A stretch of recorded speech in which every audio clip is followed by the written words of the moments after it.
Bienvenidos! Welcome to Strip Cover Lit. I'm Adrian Fort. And I'm Dalton Gentry. And we are here with you for a book review of Drown by Junot Diaz. Okay.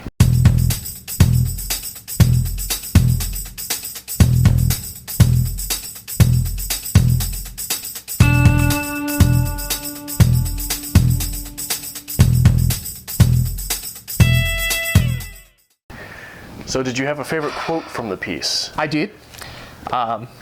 Although it did take me a while to find a favorite quote from Drown. Nothing really popped for me on this one, but I did find something I thought was poignant. You even got the page for me. Thank you. You know how it is when you get back with somebody you've loved. It felt better than it ever was, better than it ever could be again. Okay. That's about as poignant as Mr. Diaz gets. I think you're wrong. I think I'm right. Largely, you might be right, but there are nuances here that I don't think you're picking up on. I've got two quotes. My first quote comes from the short story Aurora. She picks off my glasses and kisses the parts of my face that almost never get touched. The skin under the glass and frame. Okay. And mine was from Aurora as well. I think that was my favorite story out of this collection. Okay. And we'll keep it at that. We'll fight that later. My second quote comes from the last story in the book, Negocios, I think.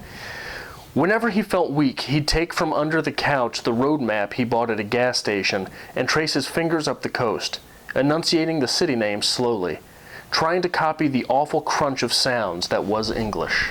I think that says a lot about actually, that does say a lot, not about just the character, about the piece as a whole.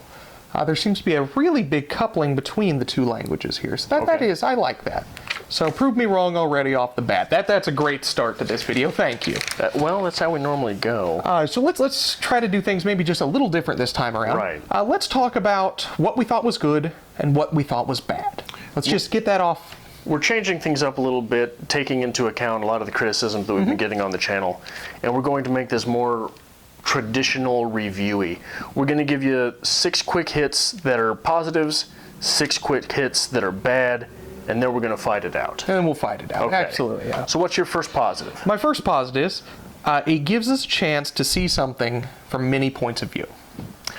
My first positive is that Junot Diaz is a master of building the relationship dynamic in a short span of real estate. Okay. I have that this piece is incredibly honest. I have that his writing is clear, and you are always working with a vivid and continuous dream that John Gardner references in The Art of Fiction. Okay. And finally, I have this is total cultural immersion, completely different than what I'm used to. So. Okay. My last positive is that this book is not boring. Even the banal in the book is spruced up with a different way of looking at it than you would normally think about. Now let's talk about what's bad. And I'd like to start this off after you just said that.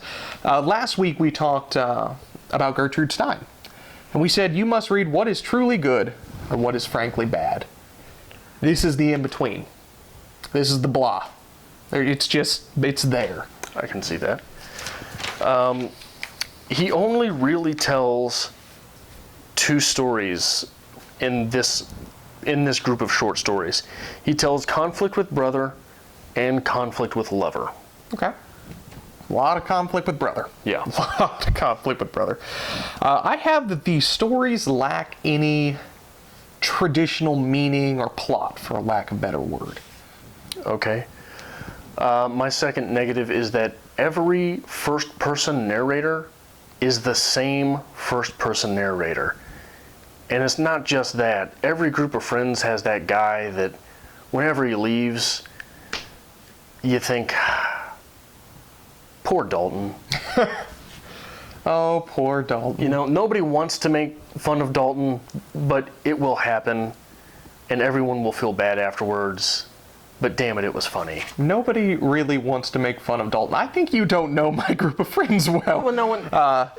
Everyone will make fun of Dalton. We've transcended poor Dalton. We're just like, forget about it. He sucks anyway. Let's just tell him about it. Let's make fun of him until he leaves. I feel like in this piece, I am reading the freshman journal. This is coming into class Monday morning, and the teacher sitting down saying, "Well, what did you do this weekend?" and Junot Diaz just gonna write it all down. Okay. My last negative is that there are a lot of times in this novel that are try hard. Okay. Would it be possible to start there, maybe? Yeah, let's start there. Let's start with try hard. Because this, I was so excited to pick this book up. We built this one up for a month talking about it. His other short stories that I've read, Nilda, Miss Laura, were great. I mean, just masterful short stories. And I think that, I've read a couple collections from George Saunders as well. And I think it's just, this is not the best of. This is the current collection. Okay. And it feels to me like this is when Junot Diaz maybe sort of jumps the shark. Junot Diaz was known for being unfiltered and raw. He was the Boulevard Wheat of writing. The Boulevard Wheat. Thank you for that. And Drown doesn't feel that way. It feels like he sat down and said, okay, let me conjure up what it is that Junot Diaz is, and then write as that. That's very interesting, having not read as much Junot Diaz as you. This is my first real introduction to him. I didn't get unfiltered and raw from this, so I could agree wholeheartedly. This seems very reserved. I think there were a lot of avenues we could have been talking about, a lot of routes these stories could have taken that would have made them more unfiltered and raw. But it seems like, again, Junot Diaz was just like, well, yeah. Well, and a lot of what I mean is that in most of his other works that I've read, the violence, the drugs, okay, the nastiness that happens in the story is part of the characters. Here it feels like ornaments that are hung on the characters. It's part of the environment. But it feels like ornaments that are hung on them, right? Yeah, it's not who they are. Right. This is a bad person, oh yeah, and she smokes crack, right? Yeah. It's not this woman has messed herself up with crack. Yes. I just don't know. Like I said, I wasn't incredibly pleased with this, but maybe that is just because of the path that Junot Diaz is on right now. How do you mean? Well, obviously he's got a few big hits. Right. This, like you just said, wasn't the best of Junot Diaz. This Right. is just a collection of Junot Diaz. So maybe we're coming into it from a different perspective where we're expecting the best of, because that's what you usually get in a compilation of short Right. stories anymore, is this is the best of this author, because they've been dead for 30 years. Right. This is his work as of right now. And I think, again, there were some good things. I liked Aurora. I enjoyed that short story. But there were some that just seemed out of place, could have done without, wouldn't have lost anything if I didn't read them. Right. Hadn't read them. And I think that's a good point, is that the first 2/3 of this book to me were just sort of blah. Yeah. I thought Aurora was too much of a try-hard piece. Do you think you could do a small synopsis on Aurora? Boy, Exactly. This is him with, I assume, would have been a girlfriend at the time. I assume there's a lot of truth as well behind these. This, again, seemed very much just, this is my journal, this was my weekend. I could be completely wrong with that, and if I am, good for you, Junot Diaz, that's how you made me feel. This is the girlfriend that went wrong. The one that we want to love, and we do love wholeheartedly, but everything about her is wrong. She is the self-destruction. Right. I'm not sure that it's safe to assume that there's real life behind any of these short stories, but there certainly is a lot of verisimilitude. Yes. There certainly is a lot of real life, if it is not necessarily Junot Diaz's life behind it. And, like I said, if that's the case, good for you, because I read this, I'm like, God, Diaz, he had a rough one. Right, right. And one thing that I've noticed, not to bring race up, but one thing that I've noticed through years of writers' workshops and classes on writing and things like that is the racial divide, no matter where that racial divide is, be it black, Hispanic, white. Whenever someone reads a story by someone of another race, it seems that the reader instantly assumes that is autobiographical. Okay. And and I don't mean just here. Yeah, I mean enough, time and again. It came up a lot in grad school that someone was just, oh wow, was this really your story? No, it was fiction. I made it up and I wrote it. Let me jump on that if you don't mind. I will talk about racism, whatever you want to call it. How to love a black girl, a brown girl, a white girl, or a halfie. That's racist. That story is a little racist from his perspective, but it's comfortable. It is comfortable. And it needed to be addressed. Well, and I think... Because racism is a prevalent theme in this. It very much is. Absolutely. And that was another one of the stories that I enjoyed. I thought it was actually well written, and it seemed very much out of place in this collection. Well, I think subliminally, one of the things that makes it out of place is, I don't know if you can see this. This is the title page for How to Date a Brown Girl. Let me find real quick. There's very little to identify it as a short story. It's very much shorter than the other. Is it How to Date a Brown Girl, a Black Girl, a White Girl, or a Halfie? It's How to Date a Brown Girl. I said How to Love momentarily ago, so let me correct that, Mr. Diaz. I am sorry. But no, that was one that I enjoyed. But it comments, the entire story comments on race. Well, sure. And the difference between the races. Should it not? No. Well, should it not? No, it should. Okay. And I enjoyed it. So I don't think we can say let's not talk about race, because I think that was a prevalent theme, and it was necessary. It's funny also the nomenclature you just used, because it reminds me, anytime someone says something like that, I'm reminded of the story title, What We Talk About When We Talk About Love. Okay. Right? I think this is a reference, How to Date a Brown Girl, to Lori Moore. Which, not that those have any connection, but yeah. I think that this was a shout out sort of to Lori Moore, because she did a lot of the second person stuff, how to be a writer, how to do this, how to do that. And if you did again want to look at this as a collection of what Junot Diaz is doing right now, I'll take it. I liked something a little different. That broke this piece up. It was a different perspective. It was a different type of reading. And very refreshing after being beat over the head for that far into this collection. Okay. Well, let's talk about another short story that we disagree about then. Okay. Since that was too chummy. Thank you. That's what I'm here for. How did you feel about Negocios? The last story in the piece. Do you remember everything I just said about how it was refreshing to get a different perspective? Yeah. Forget it. It wasn't refreshing to get a different perspective. Okay, just a short synopsis on this piece. It is the father figure in the piece leaves the homeland for the United States on the promise that he will bring the mother and children with him whenever it is possible. The father then goes on to set up his own life. Yep. Become a citizen, and eventually get around to other promises. Yeah. But you never really understand A, point of view in here. It's third person. B, whether or not this guy is going to follow through. And I think one of the ways that Junot Diaz pulls that off is that the story is not only third person, it's very impartial. It is. There's no judgment in that story. There is no judgment, but that leaves the reader open to judgment. And it is very hard to judge the father character in this. Right. Because I think it says very specifically at one point, I was working 18 to 24-hour days, 7 days a week. Right.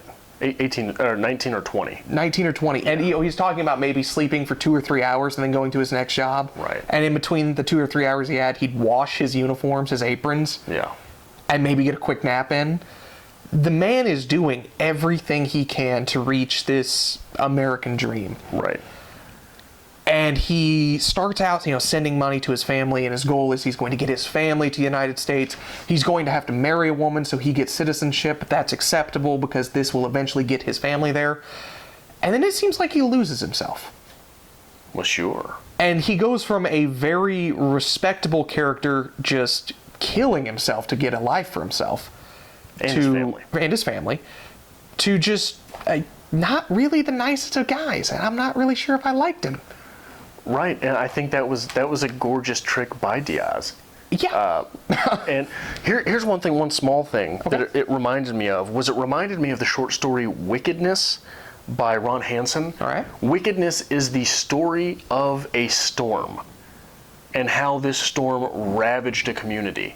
Okay. And for me, this Negocios was very much like that, in that there was a very impartial point of view, and you're left to simply take the facts and see where those lead you as a person. Okay. And there's even sort of a change of point of view where the writer, the third person narrator, becomes semi-first person at the end, where he goes to meet the other woman. And that's when you realize that all of these stories that are told of the father in this piece are half what the narrator's story, the narrator would have known, and half what the other woman would have known. So this is a portrait that the narrator has built based on these two stories, the stories from his mothers on his father. From a writer's perspective, not to delve into this because we will have a writer's perspective at the end of this week. Wow. Well done, Junot Diaz. Right. Well done. But again, from a reader, I can honestly say it was okay. It didn't move me any specific way. Even Negocios. Everything just seemed okay. Seemed okay. I don't think you're really necessarily giving Diaz his credit. Yeah. Right. It's like, for me, what this reminds me of is when you first read Hemingway, how did you feel about Hemingway? Again, when I first read Hemingway, it was okay. And then you realized you had to give him his credit. You had to give him his due. And maybe that is my mistake. Now, am I saying that this is bad? No. Could I sit down and write any of these at this point? Absolutely not. Right. But I don't know, maybe I'm missing some point in my reading. Maybe this week, this month, just off for me. And maybe it was we built it up so much. We have been talking about reading Drown just time and time again. To be fair, I'm to blame for that. You are to blame for that. Like every life problem I've ever had, I just have to be like, oh, Adrian's fault. That's not fair. That's absolutely fair. But it wasn't what I wanted it to be. Well, it's not what I wanted it to be either. But I don't think that it is dastardly. It's not dastardly. This is opening the Christmas present and getting socks.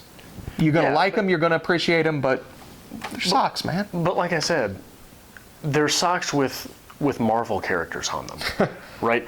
They are useful, but they're kind of nice every once in a while, right? It's all right. It's okay. There's some Doctor Strange on there, some Wolverine. You see, I got the Marvel socks with Adam Warlock on them. I'm like, oh, thank you. That was...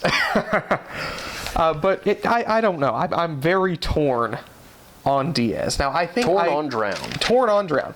I think I would like to read some more from Diaz. I can let you borrow some. You can let me borrow some. I think that might freshen up my perspective on him. But from just having read this collection, So what would you give it? 75. 75? I would give this 82 brothers out of 100. 82 brothers out of 100. I will give this 75 Cubanos. Okay. Yes, that is. See how well I slid that in there. It was average, in my opinion. But there were glints, weren't there? There were glints, and like I said, I enjoyed Aurora. You brought up that quote from the last short story, I believe. Negocios. And I enjoyed it, and I completely had just blanked at that point, and I didn't catch it myself. Well, I think this speaks into a larger problem of readership. Once I decided that I hated Dogs of Babel, it was over. I hated Dogs of Babel. It was over, and nothing was going to change it. Do you think that once you decided Drown was blah, Drown was blah? And maybe that was it. And I can't say that I would have reacted as you reacted to Dogs of Babel, as I reacted to Drown. Right. I would like to point out how influential you have become in my life. I just said Babel. Yeah. Not Babel. I'm changing you. I know. But it was average. Okay, real quick. Yeah. Just because I didn't bring this up. How did you feel about the titular short story Drown? Drown is the short story in which Diaz, the protagonist, the narrator, hears of his best friend coming back to town, and he is upset by it rather than excited, and no one understands why. And it is built up to be that, and spoilers if you don't want to know, but it is built up to be that he is angry with his friend because it's a type of jealousy, because his friend has gone off, has accomplished things, and he's been living with his mother the whole time. And it turns out that that is not the case. What happened was he shared a homosexual experience with his friend, and he is half in denial, half jilted lover. Yeah, that's fair.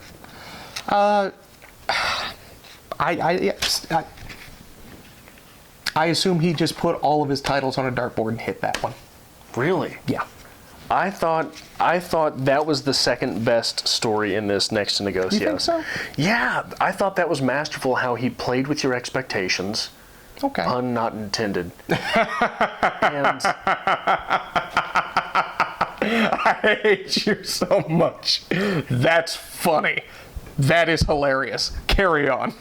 But he played with your expectations so thoroughly, so climactically, and then just pulled the rug out from under you. Yeah. And you were left to remember the emotion that you had and try to change it in the same way that the narrator was forced to remember the emotions and feelings that he had and be forced to try to flip them.